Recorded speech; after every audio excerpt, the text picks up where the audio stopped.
Hello everyone, let's welcome back to மெக்கன். நம்ம Tamil mechanical YouTube channel. இந்த வீடியோவில் நம்ம என்ன பார்க்க போகிறோம் அப்படின்னா, டிவிஎஸ் எக்ஸல் ஹெவி டியூட்டியில் ஃப்ரண்ட்டு ஃபோக் சஸ்பென்ஷன் வந்து ப்ராப்ளமாக இருக்குது. அதாவது ஃப்ரண்ட்டு பால்ஸு அது எல்லாமே வந்து டேமேஜ் ஆகிருக்கு.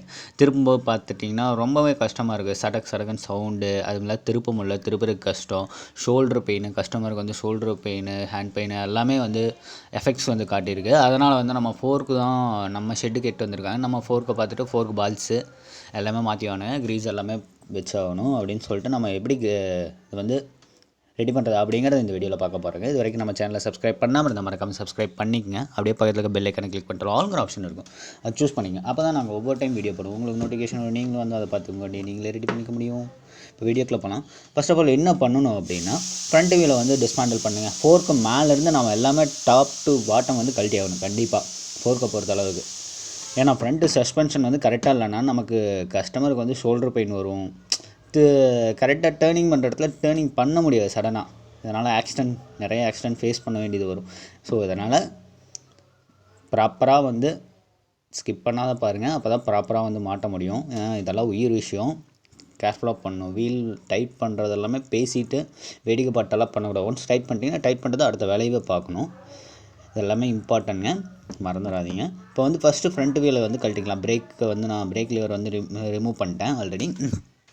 வீலை வந்து கழட்டுறக்கு 18-19 ரிங்ஸு ஸ்பேனர் எடுத்துக்கங்க. அந்த பக்கம் வந்து சுற்றும், அதனால் ஸ்பேனர் போட்டுக்கலாம். இந்த பக்கம் ரிங்ஸ் போட்டு நம்ம லூஸ் விட்டு ஃபுல்லாக வந்து வீலவே டிஸ்மேண்டில் பண்ணி எடுத்துக்கலாம். பண்ணி எடுத்துகிட்டு நம்ம மக்கேடு ஃபுல்லாக கழட்டுங்க. ஃபோர்க்கு ஸ்டெம்மை உருவணுன்னாவே எல்லாமே கழட்டி ஆகணும். ஃப்ரண்ட்டு வீலு மக்கேடுக்கு வந்து 10 mm போல்ட் அண்ட் நட்டு, இதை வந்து லூஸ் விட்டு நம்ம வந்து ஃபுல்லாக மொத்தம் இந்த சைடு 2 அந்த சைடு 2 மொத்தம் 4 போல்ட் அண்ட் நட்டு இருக்குங்க. இதை வந்து 10 mm போல்ட்டு போட்டுக்குங்க. நெட்டை கழட்டிங்க. இந்த பக்கம் ஸ்க்ரூ கார்டு தான் இருக்குது பாருங்கள், ஸ்டார் திருப்புளி யூஸ் பண்ணி கழட்டிக்கலாம். அந்த பக்கம் நட்டை கழட்டினீங்கன்னா போதும், இந்த பக்கம் ஈஸியாக கழண்டு வந்துடும். சில தான் வந்து ரொம்ப துருப்பிடிச்சிருக்கும், கரோடாக இருக்குது, அதனால் வராது. இதுக்கெல்லாம் ஆயில் அப்ளை பண்ணி, இல்லைனா பெட்ரோல் சப்ளை பண்ணி, இல்லைனா ஏதாவது லூப்ரிகேஷன் சப்ளை பண்ணி நீங்கள் வந்து ஈஸியாக ரிமூவ் பண்ணிக்கலாம். கரோடாக இருந்தால் வந்து பிரச்சனை. இது வந்து பார்த்துட்டிங்கன்னா நம்ம ஃப்ரண்ட்டு ஸ்டெம்மை வந்து அப்படியே டைட்டாக பிடிச்சிக்கிறதுக்கு, இப்போ மேலே ஏற்றி இதை டைட் பண்ணிட்டிங்கன்னா ஸ்டெம்மை அப்படியே நின்றுக்குங்க. மேலே வந்து நெட்டு போடுற இதுலேயும் வந்து நமக்கு வந்து டைட்டாக பிடிச்சிக்கும். இதை வந்து லூஸ் விட்டு இந்த ஒரு கேப் இருக்குது பார்த்தீங்கன்னா, அந்த கேப்பில் வந்து திருப்புளி வச்சு அடிச்சிங்கன்னா ஈஸியாக ஸ்டெம் இறக்கலாம். ஸ்டெம்மு மட்டும் கழட்டுற மாதிரி இருந்தால், இன்னும் இப்போ ஃபோர்க் செட்டே கழட்டுறனால நான் அந்த மாதிரி இப்போ பண்ண போகிறது இல்லை. மேலேயே கழட்டி ஃபுல்லாக செட்டாக கழட்டிக்கலாம். இது வந்து பார்த்திங்கன்னா 14 ஸ்பேனர் போட்டிங்கன்னா இந்த ஃபுல்லி கவர் நட்டை வந்து நம்ம கழட்டிக்கலாம். 14 ஸ்பேனர் போட்டு இந்த நட்டை வந்து கழட்டிட்டு, இதில் ஒரு வாஷ் இருக்குது, அந்த வாஷரையும் எடுத்துங்க.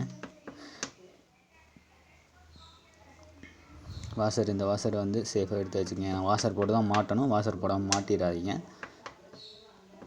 ஏன் வாஷர் போடணும் அப்படின்னா, உள்ளக்கு வந்து கேப் வித்தியாசம் வந்துடுங்க, அதுக்காக தான் நம்ம வாஷர் எல்லாமே யூஸ் பண்ணுறோம். இந்த பக்கம் வந்து 14 ஸ்பேனர் யூஸ் பண்ணி இந்த நட்டையை வந்து இந்த பக்கம் ரிமூவ் பண்ணிக்கலாம். இந்த வண்டி பார்த்துட்டிங்கன்னா ரொம்ப திருப்பறதுக்கு கஷ்டமாக இருக்குது, சடக்குன்னு திரும்புது. அதுமாதிரி பால்ஸ் வந்து 2-3 உடஞ்சிருச்சு போல். அதனால் வண்டி வந்து ஓட்டுறக்கே கொஞ்சம் ரகடாக இருக்குதுன்னு வச்சுங்களேன், கஷ்டமாக இருக்குது. அதனால் ஃபுல்லாகவே க்ரீஸ் அப்ளை பண்ணிட்டு, அதில் ஏதாவது டென்ட்டு ஏதாவது டேமேஜ் இருந்தால் அதையும் ரீப்ளேஸ் பண்ணி ஆகணும். பார்க்கலாம், கழட்டும் போது செக் பண்ணிக்கலாம்ண்ணா. அதுக்கப்புறம் 32 mm இது நட்டு, இந்த நட்டை கழட்டி ஆகணுங்க. அந்த பிளாக் கலர் கேப் நல்லா இருந்தால் மாற்ற தேவையில்லை, அந்த கேப் வந்து நல்லா இருந்தால் மாற்ற தேவையில்லைங்க. ஏதாவது டேமேஜ் ஆகிருந்தால் மாற்றிக்கலாம். ஏன் இந்த பிளாக் கலர் கேப் போடுறோம் அப்படின்னா, நீங்கள் ஓட்டும்போது வந்து 2 சைடும் வந்து ஆட்டி ஓட்டுங்க வண்டி, 2 சைடும் இழுத்து ஓட்டும். அந்த பிளாக் கலர் கேப் இருந்துட்டால் நமக்கு அந்த ஷேக் வந்து அதாவது ஷேக் வந்து வராது. அதாங்க இப்போ 32 mm போட்டு அதுக்கு மேலே ஒரு வாஷர் இருக்குது, அந்த வாஷர் எடுக்கணும். ஆக்சுவலாக இதில் கீழே விழுந்துடுச்சு. இந்த அப்படியே லைட்டாக வந்து சைடில் சாய்ச்சி வச்சுக்கலாம்.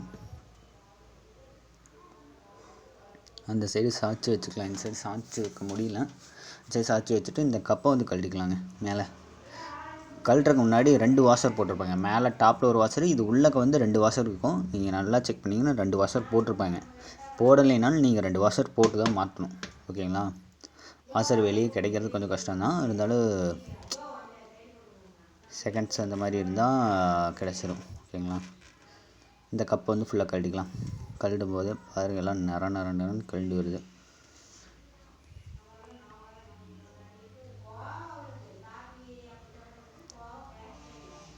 லூஸ் விடுங்க, நல்லா ரொம்ப டைட்டாக தான் இருக்குது. எல்லாமே க்ரீஸ் எல்லாம் அப்படியே பிடிச்சிருச்சு. ரொம்ப நாள் ஆயிடுச்சு போல் க்ரீஸ் வச்சு. பால்ஸ் செக் பண்ணுவோம். நல்லா இருந்தால் விட்டுருவோம், நல்லா இல்லைன்னா புது பால்ஸ் தான் மாற்றி ஆகணும். பாருங்கள் பால்ஸ் எல்லாமே அசம்பிளாக இருந்தது எல்லாமே டேமேஜு. ஃபுல்லாகவே உடஞ்சிருக்கும் போல் 2-3 பால்ஸு. அதனால் ஃபுல்லாக கேப்பாக இருக்குது. இதனால் தாங்க இந்த ப்ராப்ளமே. மெயின் ப்ராப்ளம் இதுதான். ஒரு கைடுவேல ஒரு பொருள் அதை ஃபேஸ் பண்ணி மூமெண்ட் ஆகுது அப்படின்னா அதில் கண்டிப்பாக ஏதாவது பால்ஸ் இருக்கணும், இல்லைனா லூப்ரிகன்ஸ் நிறையா இருக்கணும். இதில் வந்து பால்ஸ் யூஸ் பண்ணுறோம். ஆனால் அந்த பால்ஸே வந்து பாருங்கள் கேப் அதிகமாக இருக்குது. 2-3 பால்ஸ் டேமேஜ் ஆனனால தான் இந்த ப்ராப்ளமே வந்திருக்கு. அசம்பிளி வந்து கரெக்டாக இல்லாமல், அசம்பிள் வந்து ஒரே லைனாக இல்லாமல் அங்கங்கே கலைஞ்சு கிடக்குது.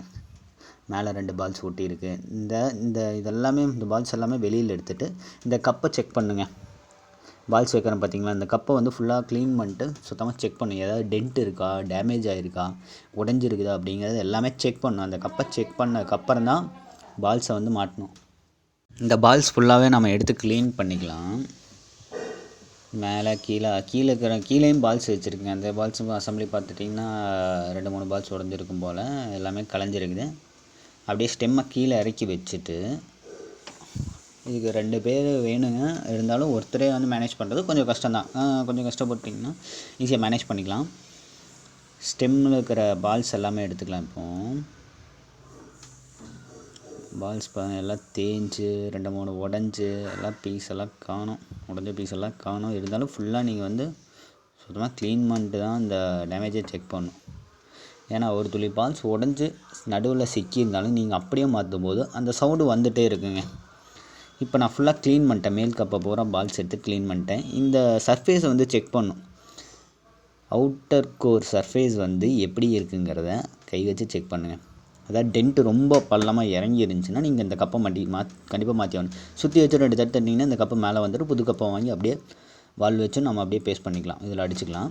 ஆனால் இதில் பாருங்கள் பாட்டமில் இருக்கிற இதையும் நான் க்ளீன் பண்ணிட்டேன். இதில் ஏதாவது டென்ட் இருக்கா அப்படின்னு பார்த்தா டென்ட் இதுலேயும் இல்லைங்க. எந்த டேமேஜ் இல்லை. மேல் கப்பலையும் செக் பண்ணணும். வண்டியில் இருக்கிற மேல் கப்பலையுமே அந்த கப்பலையும் டேமேஜ் செக் பண்ணிட்டு தான் பால்ஸே அப்ளை பண்ணணும். இதுலேயும் வந்து டேமேஜ் இல்லை. சில வண்டியிலலாம் டேமேஜ் ஆகி வந்திருக்கும். அதனால் நான் கப்பையை க்ளீன் பண்ணி பார்த்துட்டு கப்பையை மாற்றுற மாதிரி எல்லாம் இருந்துருக்குதுங்க. இருந்தாலும் நீங்கள் செக் பண்ணிக்கணும். இதே ப்ராப்ளத்தோடு மாற்றினீங்களா சேம் ப்ராப்ளம் எகைன் ஆகும். ஒரு 2-3 டேஸில் அந்த பால்ஸ் வந்து கண்டிப்பாக மறுபடியும் உடையும். அதனால் கப்பில் வந்து எதாவது டென்ட் இருக்கான்னு செக் பண்ணி தான் மாட்டணும். ஓகேங்க.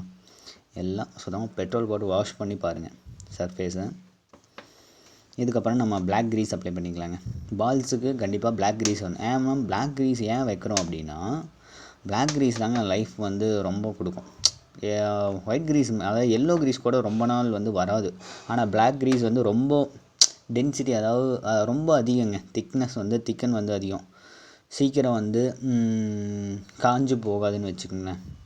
திக்னஸ் அதிகமாக இருக்கிறனால ரொம்ப நாளைக்கு லைஃப் வந்து வரும். அதனால் பிளாக் க்ரீஸ் தான் அப்ளை பண்ணணும். லைட் க்ரீஸ் அப்ளை பண்ணிடாதீங்க.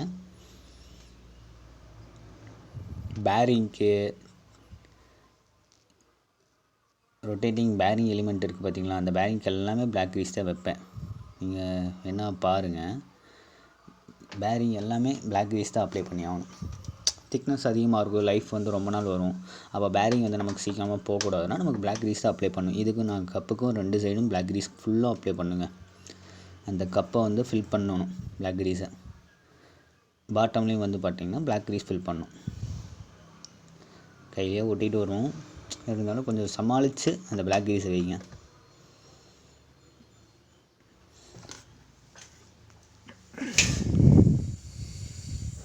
நல்லா ஃபுல்லாக கப்பு வழியாக வந்து அப்ளை பண்ணிக்கங்க. கப்பு வழியாக ஃபில் பண்ணணும் பிளாக் க்ரீஸை.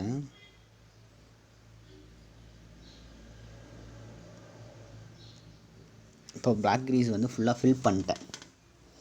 ஃபில் பண்ணதுக்கப்புறம் ஒரு பால்ஸாக வைக்கணுங்க. பால்ஸ் வந்து மொத்தம் 32 பால்ஸ் வரும். 32 சம்திங் 32, 24, 24, 28, 32 வரைக்கும் இருக்குங்க பால்ஸு. ஆக்சுவலாக புது பால்ஸ் வந்து 24, 28, 32 இந்த வேரியேஷனில் இருக்கும். மேக்ஸிமம் 24 to 28 இந்த இதில் இருக்கும். ஓகேங்களா? அவ்வளோ பால்ஸ் பிடிக்காது.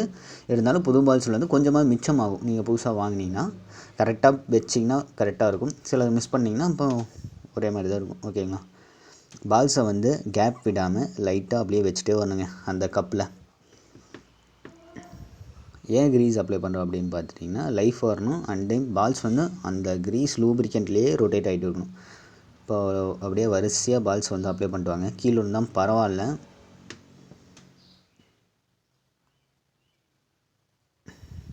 பால்ஸ் மிச்சமாக தான் இருக்கும். கேப் இருக்கக்கூடாதுங்க. ஒரு பால்ஸ் வைக்கிற இடத்துல வைக்காம விட்டிங்கனாலும் நமக்கு ரொம்ப லூஸ் ஆகி பால்ஸ் வந்து கீழே விழுறதுக்கு சான்ஸ் இருக்குது. அதனால் கேப் எல்லாமே ஃபில் பண்ணுங்கள். சுற்றியும் வச்சுட்டே வரணும் ஒன் பை ஒன்னாக. பால்ஸ் வைக்கும்போது அப்படியே லைட்டாக அது மேலே க்ரீஸ் அப்ளை பண்ணிகிட்டே வந்துடுங்க. இருக்கிற க்ரீஸை அப்படியே எடுத்து அப்ளை பண்ணிட்டு வந்துடுங்க.